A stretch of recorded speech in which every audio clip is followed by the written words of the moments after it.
Trên và học mà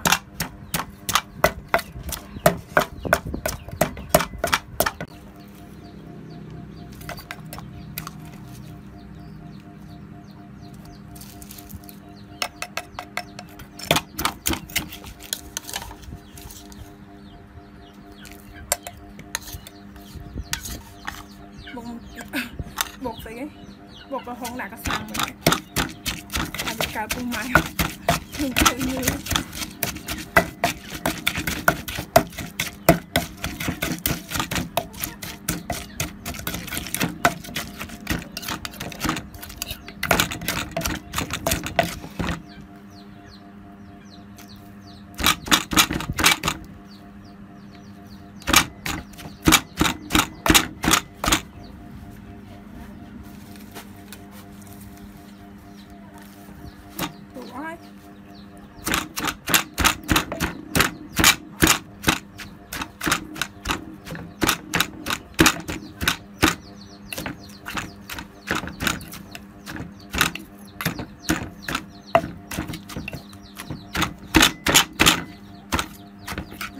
ní này khơi này cái bộ con là sang hết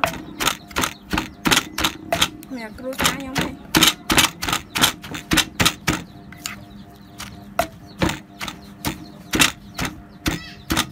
này gue bộ không ạ bộ lòng sang đấy đây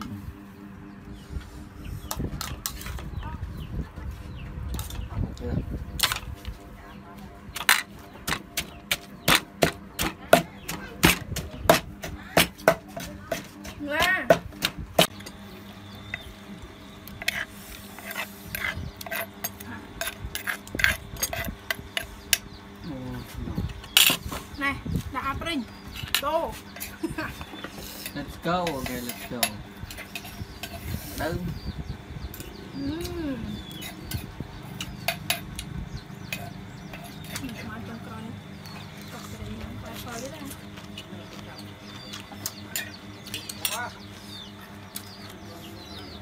nhưng mà ta sợ bài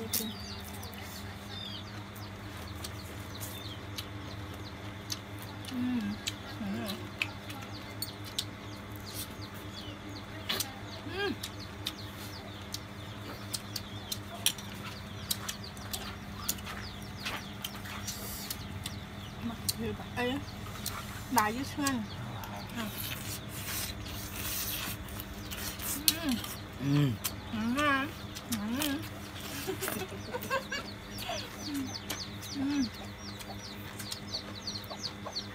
cục hứa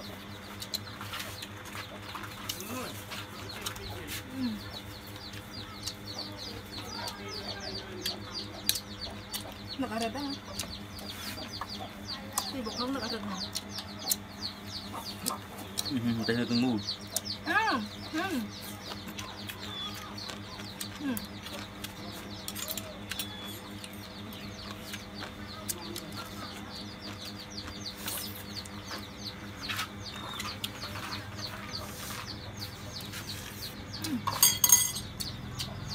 riêng nữa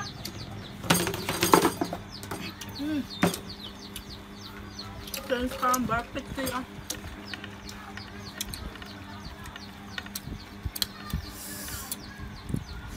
ngoài là cả tuột nó thử thêm mấy nè